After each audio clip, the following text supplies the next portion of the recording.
Now, Claire Wood was murdered 5 years ago by her ex-boyfriend, who, unbeknownst to her, had a violent past.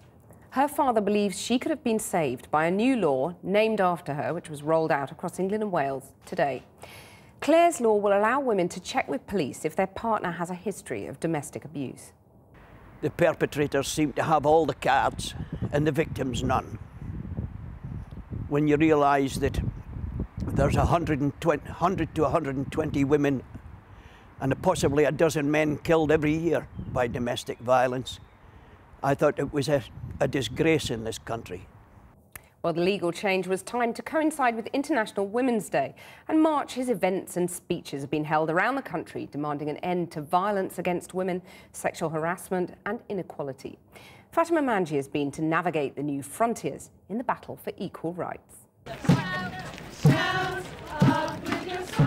More than a century on since the March of the Women was first sung. The outfits have evolved, the vote has long been secured, and yet the slogans of old feel somehow just as needed.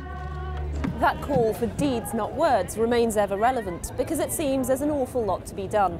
Across the EU, 1 in 3 women have faced physical or sexual violence. And so women at this rally channel the spirit of the suffragettes to try and help them tackle today's issues. Given that so much is going on, why aren't women angrier? I think they are, but because social media is amazing, but it also means that there is a tendency to kind of sit at home on your computer and talk about it rather than get out. So again, that's why this march, this coming together, this listening to talks is so important. To tackle FGM. From the government, a pledge to tackle forced marriage and female genital mutilation. Is trying to make sure that women do have a voice. But closer to home, how strong is that voice when only 4 cabinet ministers are women? One of the biggest things that people have pointed out is the lack of women in cabinet, the lack of women in senior posts. Now, as someone who's up there, why do you think that's still the case? I think it takes time to get more women into Parliament, Well, how long? and then, well, we saw a huge increase in the number of Conservative MPs, female Conservative MPs in the last election. I'm hoping we'll see even more next time. But for the poster women of feminism, it's about more than numbers. I think it's appalling that the government has repeatedly refused to see this as an issue, to accept that actually children need to know about sex. They need to understand that porn, the way that porn is often incredibly violent and misogynistic.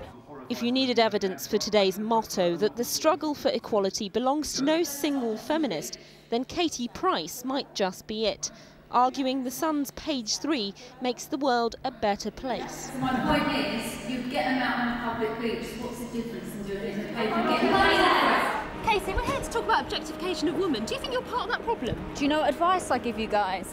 I think you need to get in there, you're missing out on the... But we want to talk to you about whether you're part of the problem. I am a massive problem, I'm pricey. Thank you very much.